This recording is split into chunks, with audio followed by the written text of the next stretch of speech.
ศูนย์ติดตั้งเครื่องเสียงรถยนต์ Rocket Sound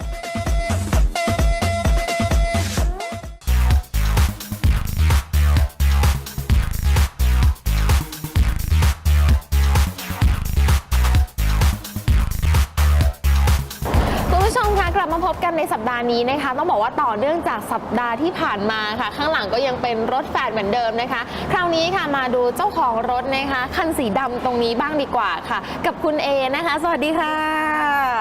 เมื่อสัปดาห์ที่แล้วสัมภาษณ์คุณเคนไปแล้วเนาะมาทางรถสีขาวเห็นบอกว่าคันนี้ก็ชักชวนกันมาทำทำไมถึงตัดสินใจว่ามาทำด้วยล่ะคะก็เพราะว่าได้ลองฟังเครื่องเสียงของคุณเคนแล้วชอบค่ะมาตามมาเหมือนกันค่ะแล้วอันนี้ได้มีการติดตั้งอะไรบ้างคะก็ติดตั้งลำโพงแอมป์ซับวูฟเฟอร์ระบบไบแอมป์ของดีเซล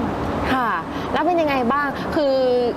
หาข้อมูลเองด้วยไหมหรือว่าเพื่อนบอกว่าเอ้ยเนี่ยมาทำแล้วดีนะฟังแล้วโอเคก็เลยมาทำตามเลยค่ะทำตามเพื่อนทุกอย่างทำตามเพื่อนทุกอย่างเห็นไหมเป็นรถแฝดของแท้เลยนะคะแล้วปกติแล้วเป็นคนฟังเพลงแนวไหนคะก็ปกติฟังฮิปฮอป R&B ค่ะค่ะคันนี้ตอบโจทย์เลยไหมคะสำหรับระบบเสียง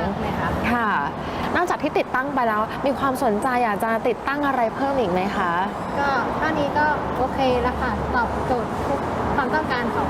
เราแล้วค่ะแล้วปกติไลฟ์สไตล์ในการที่ฟังเพลงขับรถใช้รถบ่อยไหมคะใช้รถทุกวันเลยค่ะแล้วเป็นยังไงบ้างแต่ติดมาได้มีเพื่อนมานั่งรถหรือว่าชวนแคมนั่งแล้วเขาบอกว่าเป็นยังไงบ้างทุกคนที่มานั่งนี่ชอบทุกคนเลยค่ะก็เรียกว่าประทับใจถ้ามีคันต่อไปนี่จะมาทำอีกไหมคะแน่นอนค่ะแล้วปกติคือใช้รถต่างคนต่างใช้หรือมีการแชร์การชวนกันมานั่งฟังยังไงบ้างก็สลับกันใช้ค่ะค่ะก็เรียกว่าภาพรวมนี่คือประทับใจเนี่ยเห็นไหมคะของดีนี่คือได้มีการบอกต่อกันด้วยนะเพื่อนก็ต่อเพื่อนมาทำกันวันนี้ขอบคุณด้วยนะคะขอบคุณไปกับเพื่อนสัปดาห์ที่ผ่านมาด้วยเนาะที่นำรถทั้งสองคันนี้นะคะมาโชว์แล้วก็มาร่วมพูดคุยกันในวันนี้ขอบคุณค่ะ